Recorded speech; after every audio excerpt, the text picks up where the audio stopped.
कौसल्या सुप्रजा रामः पूर्वा सन्ध्या प्रवर्तते उत्तिष्ठ नरशार्दूल कर्तव्यं दैवमाह्निकम् कौसल्या सुप्रजा रामः पूर्वा सन्ध्या प्रवर्तते उत्तिष्ठ नरशार्दूल कर्तव्यं दैवमाह्निकम् उत्तिष्ठोत्तिष्ठ गोविन्द उत्तिष्ठ गरुडध्वज उत्तिष्ठ कमलाकान्त त्रैलोक्यं मङ्गलं कुरु उत्तिष्ठोत्तिष्ठ गोविन्द उत्तिष्ठ गरुडध्वज उत्तिष्ठ कमलाकान्त त्रैलोक्यं मङ्गलं कुरु मातः समस्त जगतां मधुकैटभारेः वक्षो विहारिणि मनोहर दिव्यमूर्ते श्रीस्वामिनि श्रितजनप्रिय दानशीले श्रीवेङ्कटेश दयिते तव सुप्रभातम् मातः समस्त जगतां मधुकैटभारेः वक्षो विहारिणि मनोहर दिव्यमूर्ते श्रीस्वामिनि श्रितजनप्रिय दानशीले श्रीवेङ्कटेश दयिते तव सुप्रभातम् तव सुप्रभातमरविन्दलोचने भवतु प्रसन्नमुखचन्द्रमण्डले विधिशङ्करेन्द्रवनिताभिरर्चिते वृषशैलनाथ दयिते दयानिधे अत्र्यादिसप्तऋषयः समुपास्य सन्ध्याम् आकाशसिन्धुकमलानि मनोहराणि आदाय पादयुगमर्चयितुं प्रपन्नाः शेषाद्रिशेखर विभो तव सुप्रभातम् पञ्चाननाब्ज भव षण्मुखवासवाद्याः त्रैविक्रमादिचरितं विबुधास्तुवन्ति भाषापतिः पठति वासरशुद्धिमारात् शेषाद्रिशेखर विभो तव सुप्रभातम् ईषत्प्रफुल्लसरसीरुहनारिकेलपूगद्रुमादिसुमनोहरपालिकानाम् आवाति मन्दमनिलः सह दिव्यगन्धैः शेषाद्रिशेखर विभो तव सुप्रभातम् उन्मील्य नेत्रयुगमुत्तम पञ्चरस्था पात्रावशिष्टकदलीफलपायसानि भूत्वा सलीलमथ केलिशुकाः पठन्ति शेषाद्रिशेखर विभो तव सुप्रभातम् तन्त्री प्रकर्ष मधुरस्वनया विपञ्च्या गायत्यनन्तचरितं तव नारदोऽपि भाषा समग्रमसकृत्करचाररम्यम् शेषाद्रिशेखर विभो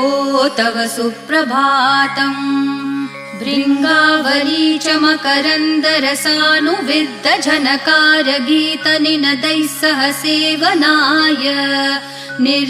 निर्यात्युपान्तसरसी कमलोदरेभ्यः शेषाद्रिशेखर विभो तव सुप्रभातम् योषागणेन वरदग्निविमथ्यमाने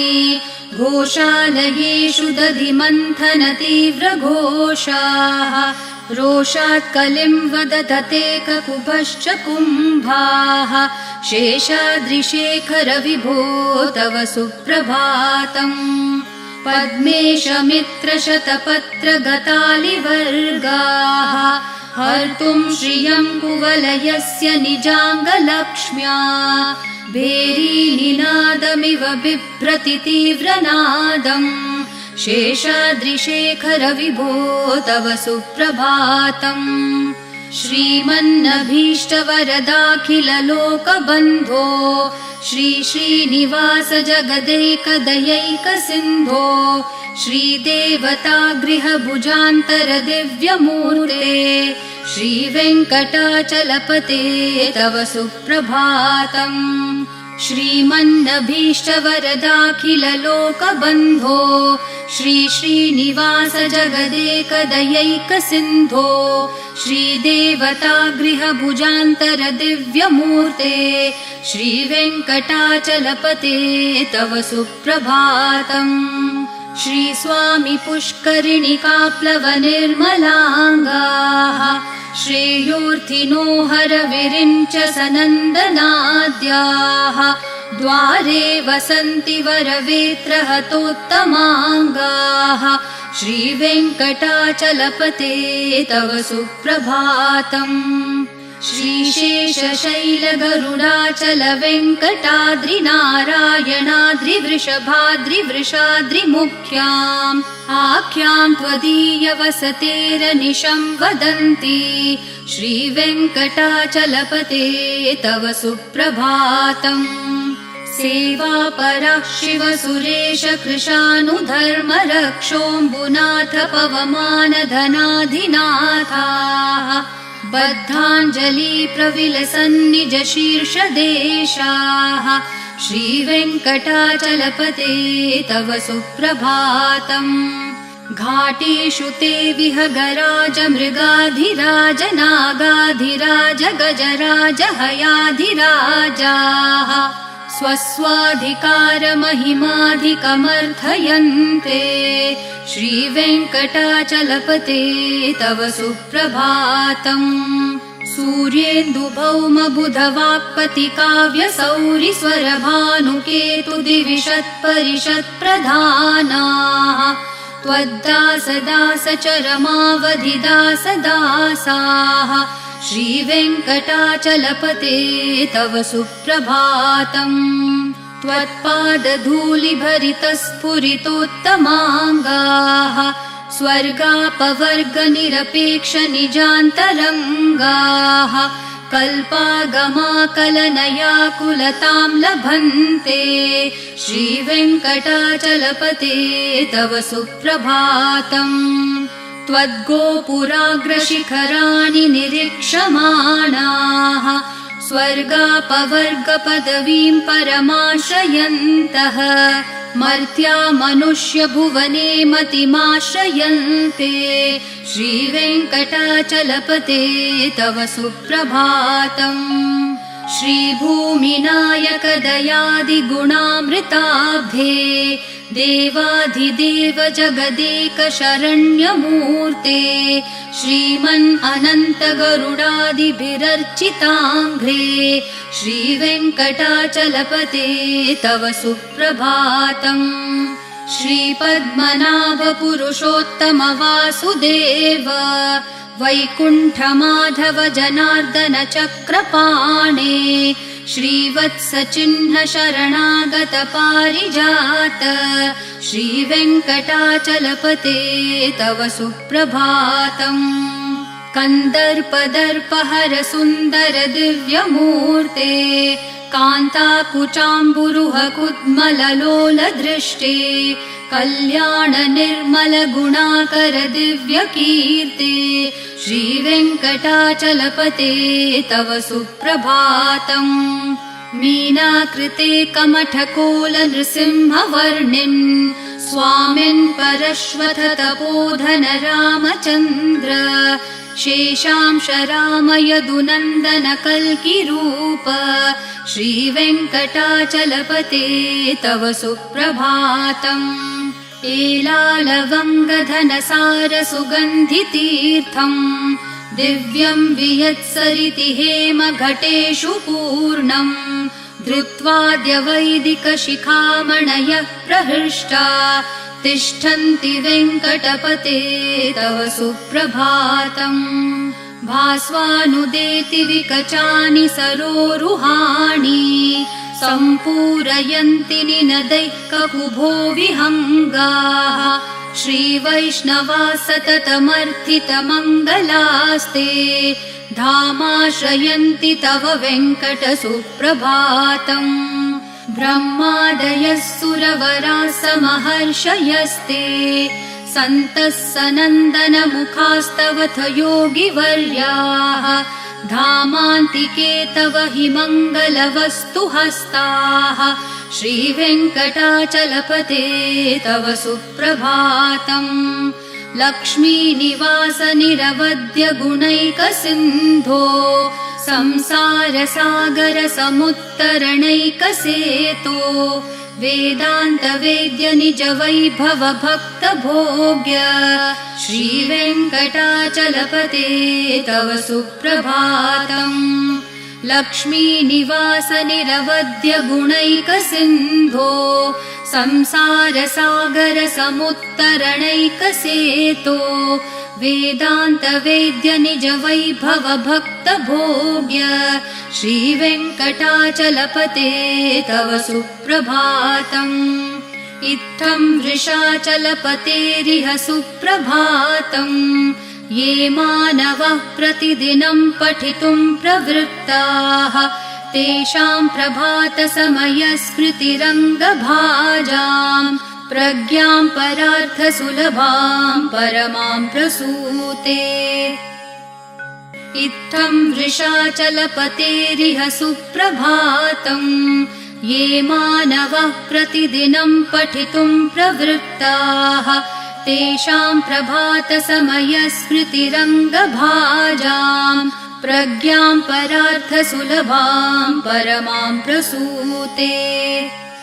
कमलाकुचूचुककुङ्कुमतो नियतारुणतातुलनीलतनो कमलायतलोचनलोकपते विजयी भव वेङ्कटशैलपते। कमलाकुचूचुककुङ्कुमतो नियतारुणतातुलनीलतनो कमलायतलोचनलोकपते विजयी भव वेङ्कटशैलपते। स चतुर्मुख षण्मुख पञ्चमुख प्रमुखाखिल दैवतमौलिमणे शरणागतवत्सल सारनिधे परिपालय मां वृषशैलपते। अतिवेलतया तव दुर्विषहै अनुवेलकृतैरपराधशतैः भरितं त्वरितं वृषशैलपते परया कृपया परिपाहि हरे। अधिवेङ्कटशैलमुदारमते जनताभिमताधिकदानरतात् परदेवतया गदितान्न गमै कमलादयितान्न परं कलये। कलवेणुरवावशगोपवधू शतकोटिवृतात् स्मरकोटिसमात् प्रतिवल्लविकाभिमतात् सुखदात् वसुदेवसुतान्न परं कलये। अभिराम गुणाकरदाशरथे जगदेकधनुर्धर धीरमते रघुनायक राम रमेश विभो वरदो भवदेव दया जलदे। अवनीतनया कमनीयकरं रजनीकर चारुमुखाम्बुरुहं रजनीचरराजतमो मिहिरं महनीयमहं रघुराममये। सुमुखं सुहृदं सुलभं सुखदं स्वनुजं च सुखाय ममोघशरम् अपहाय रघुत्वहमन्यमहं न कथञ्चन कञ्चन जातु भजे। विना वेङ्कटेशं न नाथो न नाथ सदा वेङ्कटेशं स्मरामि स्मरामि। हरे वेङ्कटेश प्रसीद प्रसीद प्रियं वेङ्कटेश प्रयच्छ प्रयच्छ। विना वेङ्कटेशं न नाथो न नाथ सदा वेङ्कटेशं स्मरामि स्मरामि। हरे वेङ्कटेश प्रसीद प्रसीद प्रियं वेङ्कटेश प्रयच्छ प्रयच्छ। अहं दूरतस्ते पदाम्भोजयुग्म प्रणामेच्छयागत्य सेवां करोमि। सकृत्सेवया नित्यसेवाफलं त्वं प्रयच्छ प्रयच्छ प्रभो वेङ्कटेश। अज्ञानिना मया दोषान् अशेषान् विहितान् हरे क्षमस्व त्वं शेषशैलशिखामणे। अज्ञानिना मया दोषान् अशेषान् विहितान् हरे क्षमस्व त्वं शेषशैलशिखामणे। ईशानां जगतोऽस्य वेङ्कटपतेर्विष्णोः परां प्रेयसीं तद्वक्षस्थलनित्यवासरसिकां तच्छान्तिसंवर्धिनीं पद्मालङ्कृतपाणिपल्लवयुगां पद्मासनस्थां श्रियम् वात्सल्यादिगुणोज्ज्वलां भगवतीं वन्दे जगन्मातरम् ईशानां जगतोऽस्य वेङ्कटपतेर्विष्णोः परां प्रेयसीं तद्वक्षस्थलनित्यवासरसिकां तच्छान्तिसंवर्धिनीं पद्मालङ्कृतपाणिपल्लवयुगां पद्मासनस्थां श्रियम् वात्सल्यादिगुणोज्ज्वलां भगवतीं वन्दे जगन्मातरम्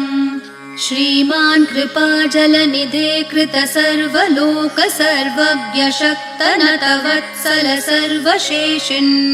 स्वामिन् सुशीलसुलभाश्रितपारिजात श्रीवेङ्कटेश चरणौ शरणं प्रपद्ये श्रीमान् कृपाजलनिधे कृतसर्वलोकसर्वज्ञ शक्तनतवत्सल सर्वशेषिन् स्वामिन् सुशीलसुलभाश्रितपारिजात श्रीवेङ्कटेश चरणौ शरणं प्रपद्ये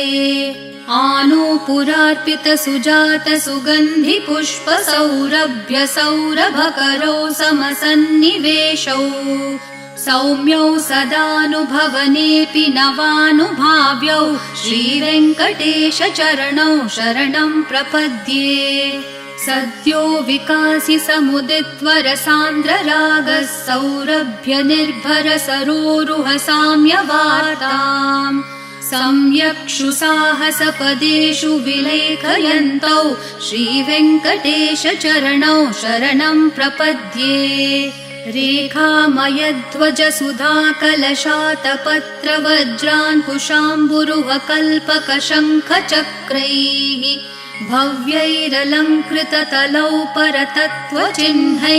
श्रीवेङ्कटेश चरणौ शरणं प्रपद्ये ताम्रोदरद्युतिपराजितपद्मरागौ ब्राह्मेर्महोभिरभिभूतमहेन्द्रनीलौ उद्यन्नखांशुभिरदस्तशशाङ्कभासौ श्रीवेङ्कटेश चरणौ शरणं प्रपद्ये सप्रेमभीतिकमलाकरपल्लवाभ्यां सम्माहनेऽपि सपदि क्लममादधानौ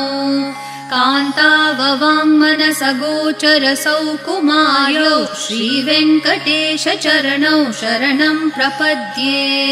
लक्ष्मीमहीतदनुरूपनिजानुभावन्नीलादिदिव्यमहिषीकरपल्लवानाम् आरुण्यसङ्क्रमणतः किल सान्द्ररागौ श्रीवेङ्कटेश चरणौ शरणं प्रपद्ये नित्यानमद्विधि शिवादिकिरीटकोटि प्रत्युक्तदीप्तिनवरत्नमःप्ररोहैः नीराजनाविधिमुदारमुपादधानौ श्रीवेङ्कटेश चरणौ शरणं प्रपद्ये विष्णोपदे परम इत्युदितः प्रशंसो यौ मध्य उत्स इति भोग्यतयाप्युपातौ भूयस्ततेति तव पाणितलप्रदिष्टौ श्रीवेङ्कटेश चरणौ शरणं प्रपद्ये पार्थाय तत्सदृशसारथिना त्वयैव यौ दर्शितौ स्वचरणौ शरणं व्रजेति भूयोऽपि मह्यमिह तौ करदर्शितौ ते श्रीवेङ्कटेश चरणौ शरणं प्रपद्ये मन्मूर्धिकालियफने विकटाटवीषु श्रीवेङ्कटाद्रिशिखरे शिरसि श्रुतीनाम् चित्तेऽप्यनन्यमनसां सममाहितौ ते श्रीवेङ्कटेश चरणौ शरणं प्रपद्ये आम्लानहृष्यदवनीतलकीर्णपुष्पौ श्रीवेङ्कटाद्रिशिखराभरणायमानौ आनन्दिताखिलमनोनयनौ तवेतौ श्रीवेङ्कटेश चरणौ शरणं प्रपद्ये प्रायप्रपन्नजनता प्रथमावगाह्यो मातुस्तनाविविशिशोरमृतायमानौ प्राप्तौ परस्परतुलामतुलान्तरौ ते श्रीवेङ्कटेशचरणौ शरणं प्रपद्ये सत्वोत्तरैः सततसेव्यपदाम्बुजेन संसारतारकदशार्द्रदृगञ्चलेन सौम्योपयन्तृमुनिना मम दर्शितौ ते श्रीवेङ्कटेशचरणौ शरणं प्रपद्ये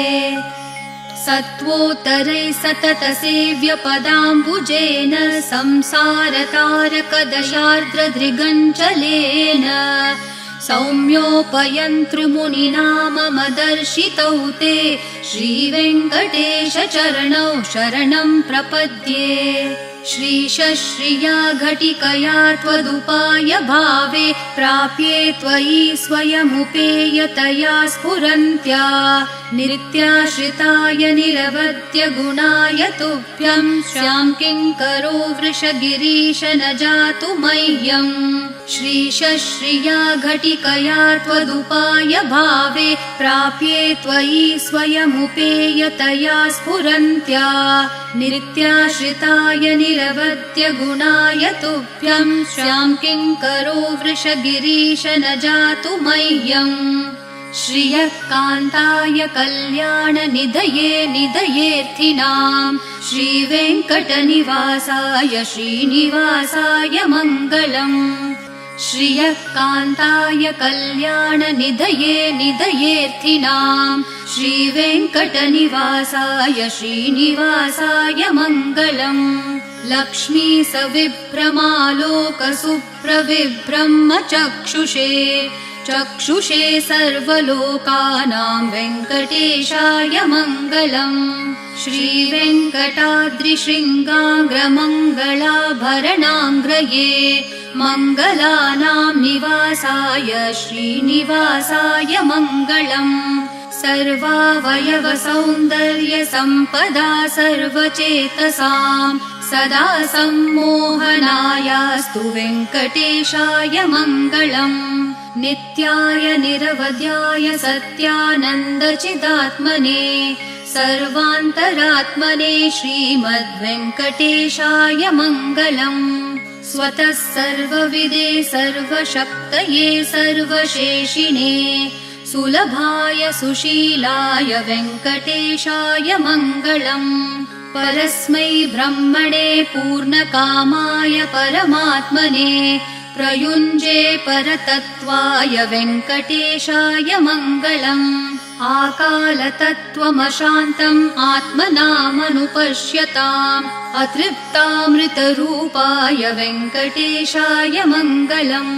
प्रायस्वचरणौ पुंसां शरण्यत्वेन पाणिना कृपया दिशते श्रीमद्वेङ्कटेशाय मङ्गलम् दयामृत्तरङ्गिन्यास्तरङ्गैरिव शीतलैः अपाङ्गैः सिञ्चते विश्वं वेङ्कटेशाय मङ्गलम् सद्भूषाम्बरहेतिनां सुषमावहमूर्तये सर्वार्तिशमनायास्तु वेङ्कटेशाय मङ्गलम् श्रीवैकुण्ठविरक्ताय स्वामि पुष्करिणीतटे रमया रममाणाय वेङ्कटेशाय मङ्गलम् श्रीवैकुण्ठविरक्ताय स्वामि पुष्करिणीतटे